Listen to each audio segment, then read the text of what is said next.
Hello friends, hi. எல்லோரும் எப்படி இருக்கீங்க? கண்டிப்பாக நல்லா இருப்பீங்கன்னு நம்புகிறேன். நம்ம சேனலுக்கு ஃபஸ்ட் டைம் வரவங்க சப்ஸ்கிரைப் பண்ணிக்கோங்க. வீடியோஸ் பிடிச்சிருந்தால் லைக் பண்ணுங்கள். நீங்கள் லைக் பட்டன் ப்ரெஸ் பண்ணிங்கன்னா நீங்கள் சேனல் வச்சுருக்கவங்களா இருந்தால் ஹைப்புன்னு ஒரு ஆப்ஷன் காமிக்கும். அது ஹைப் பண்ணிங்கன்னா இன்னும் நிறைய ஃப்ரெண்ட்ஸ்க்கு, டிவிகே ஃபேன்ஸ்க்கு, இல்லை டிஎம்கே ஹேட்டர்ஸ்க்கு, இல்லை பொலிட்டிக்கல் என்ன நடக்குது, அந்த பொலிட்டிக்கல் சேஞ்ச் தெரிஞ்சுக்கணும், இல்லைனா அப்டேட்ஸ் தெரியணும் அப்படிங்கிறவங்களுக்கு வீடியோஸ் போய் ரீச் ஆகும். ஸோ ஷார்ட்ஸுக்கு நிறைய சப்போர்ட் வருது. ஸோ நான் ஷார்ட்ஸும் போடுறேன், வீடியோஸும் போடுறேன். ஸோ ஷார்ட்ஸுக்கு நிறைய சப்போர்ட் வருது. அப்படியே கொஞ்சம் வீடியோஸும் லிங்க் பண்ணி பார்த்தீங்கன்னா உங்களுக்கு எக்ஸ்ட்ரா இன்ஃபர்மேஷன் தெரியும். ஏன்னா ஷார்ட்ஸில் ரொம்ப நேரம் பேச முடியாது இல்லைங்களா?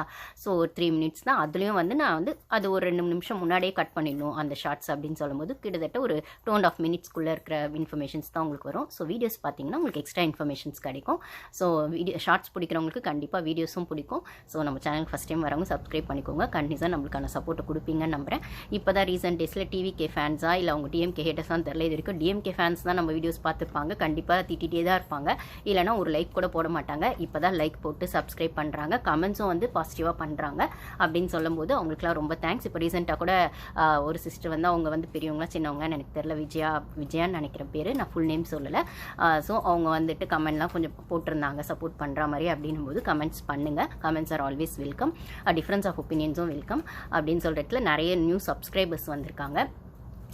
அவங்க கிட்டத்தட்ட ஒரு 7-8 பேர் இப்போ ரீசெண்ட் 2 டேஸில் ஆட் ஆகிருக்காங்க. அதுக்கு முன்னாடியே ஒரு 20 மெம்பர்ஸ் புதுசாக ஆட் ஆகிருந்தாங்க அப்படின்னு சொல்லும்போது, ஸோ உங்களுக்கு ஓகேனா நான் சப்ஸ்கிரைபர் பேர் சொல்கிறேன். ஏன்னா நான் ஜென்ரலாக பிக் பாஸ் ரிவ்யூவும் பண்ணுறதுனால நான் புதுசாக சப்ஸ்கிரைபர்ஸ் ஆட் ஆனால் அவங்களுக்கான நேமும் சொல்லி அவங்களுக்கான அந்த ரெக்கக்னேஷனும் கொடுப்பேன். பட் ஆனால் இது பொலிட்டிக்கல் வீடியோ அப்படிங்கிறதுனால உங்களோட கன்சர்னில் உங்களுக்கு ஓகேனா நான் நேம் சொல்கிறேன். இல்லை just thanks to all new subscribers and friends. ஓகேங்களா?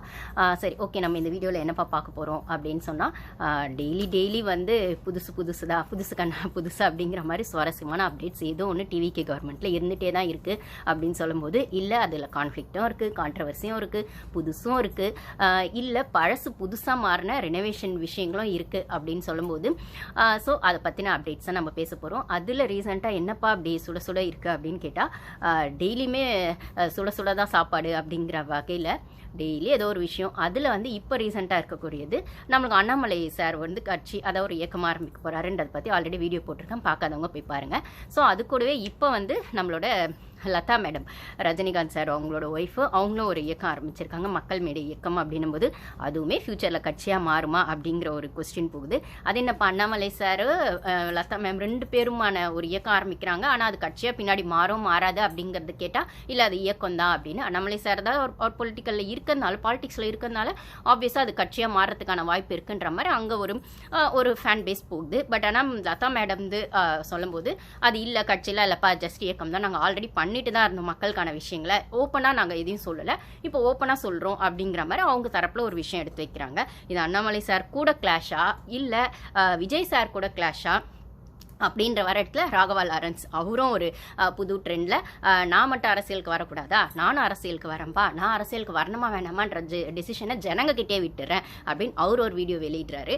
ஸோ அவர் டிவிக்கு அது திருச்சி கிழக்கில் நிற்க போகிறாரு அப்படிங்கிற மாதிரியும், அதுவும் டிவிக்கு சப்போர்ட்டாக நிற்க போகிறாரா அப்படின்னு கேட்டால் ஒரு பக்கம் ஆமானோ, இல்லை அவர் தனியாக நிற்க போகிறாரு, இல்லை ரஜினி சார் கட்சிக்கு சப்போர்ட் பண்ண போகிறாரு, ரஜினி சார் கட்சியில் என்ன சொல்கிறது அண்ணாமலை சார் கட்சிக்கு சப்போர்ட் பண்ண போகிறாரு. ஏன்னா அண்ணாமலை சார் ஒரு வீடியோ வெளியிட்டதில் அவர் சொல்லியிருந்தது என்னன்னா, நான் பிஜேபியில் சேர்றதுக்கு ஒரு நாள் முன்னாடி ரஜினி சார் கூட பேசினேன், அவரோட சப்போர்ட் கொடுக்க முடியாது அப்படிங்கிற மாதிரி, நான் அவர் அப்போ கட்சி ஆரம்பிக்கிற மாதிரி இருந்தார், கொடுக்க முடியாதுன்னு சொல்கிற இடத்துல ஒரு சாரி சொல்லிவிட்டு நான் பிஜேபி சைட் சேர்ந்தேன் அப்படின்ற மாதிரி ஒன்று சொல்லியிருப்பார் ஒரு வீடியோவில் அவர் அண்ணாமலை சார்.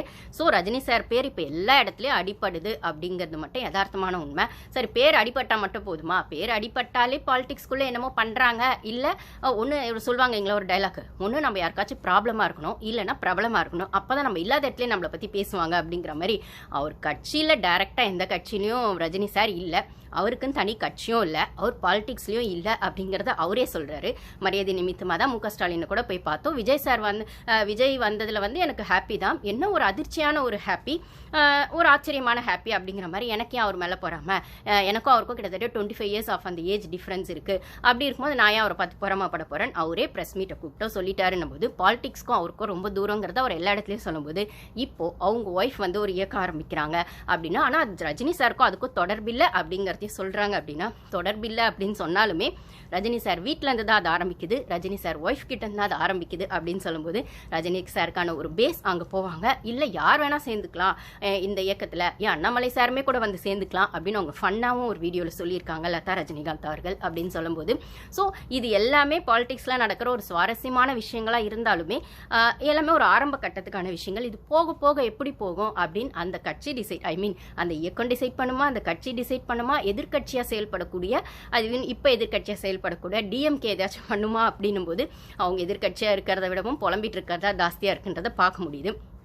இது எல்லாமே எங்கே ஆரம்பிச்சது அப்படின்னு ஒரு ஆரம்ப புள்ளி பிள்ளையார் சொடின்னு சொல்லுவோம் இல்லைங்களா, அது எங்கேருந்து வந்துச்சுன்னா டிவிகே கவர்மெண்ட்டோட இந்த வளர்ச்சி, டிவிகே கட்சியோட இந்த கட்சி வந்து ஆட்சியாக மாறின இடத்துலேருந்து தான் இந்த பிள்ளையார் சுழி ஆரம்பிச்சது. அது அண்ணாமலை சார் இயக்கமாக இருக்கட்டும், லதா ரஜினிகாந்த் அவர்கள் இயக்கமாக ஆரம்பித்ததா இருக்கட்டும், இல்லை லாரன்ஸ் அவர்கள் பாலிடிக்ஸ்குள்ளே வரலாமா வேணாமா அப்படின்ற விஷயத்துக்குள்ளே இருக்கிறதா இருக்கட்டும், அப்படின்னும் போது அதுக்கு பிள்ளையார் சுழி போட்டதுனமோ நம்ம விஜய் சார் தான். Thalapathy Vijay to CM Vijay sir அப்படிங்கிற ஒரு என்ன சொல்கிறது, மறுக்கவே முடியாத ஒரு உண்மை, ஒரு ஹிஸ்டாரிக் ஒரு ட்ரூத் அப்படின்னு சொல்கிற இடத்துல அவர் வந்து ஒரு இது வரைக்கும் அசைச்சியே பார்க்க முடியாத 2 திராவிட கட்சிகளில் அவர் அசைச்சு பார்த்த விதமும், அவர் அசைச்சது மட்டும் இல்லாமல் ஜனங்க அவருக்கு கொடுத்த சப்போர்ட்டும், அவர் ஆட்சியில் உட்கார வச்சதுக்கான அந்த தமிழ்நாடு கவர்மெண்ட் தமிழ்நாடு எலெக்ஷன் 2026க்கான அந்த ரிசல்ட் தான் இத்தனை சேஞ்சஸ்க்கான ஒரு விஷயமா ஆரம்பிச்சிருக்கு அப்படின்னா அதில் எந்த மாற்று கருத்தும் கிடையாது.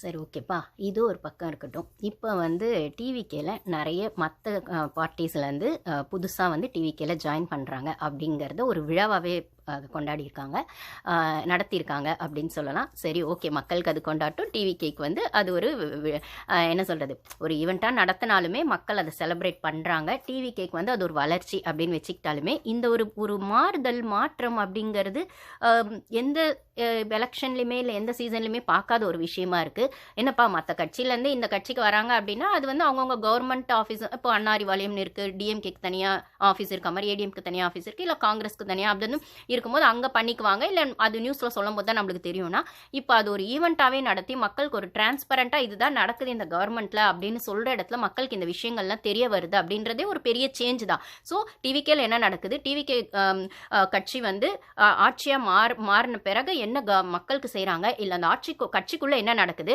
அப்படின்ற விஷயங்கள்லாம் வந்து ரொம்ப வெளிப்படையாக ஜனங்களுக்கு தெரிய வரும்போது இதுவே ஒரு பெரிய மாற்றமாக ஜனங்க கொண்டாடுறாங்க. ஓகே, நாங்கள் வந்து இதை பார்க்குறோம், இதை அக்செப்ட் பண்ணுறோம், அக்செப்ட் பண்ணலங்க. இப்போ வந்து ஒரு சிலருக்கு வந்து டிவிகே ஃபேன்ஸ் இருக்கவங்களுக்கோ இல்லை ஒரு சில ஜனங்களுக்குமே ஒரு காமனாக நியூட்ரல் ஸ்டாண்ட் எடுக்கிறவங்களுக்கு இது என்னப்பா இவங்க டிவிகே கட்சின்னு ஆரம்பிச்சாங்க, இப்போ ஆட்சி நடத்துகிறாங்க, ஓகே. ஆனால் மற்ற கட்சியில் இருந்தாலும்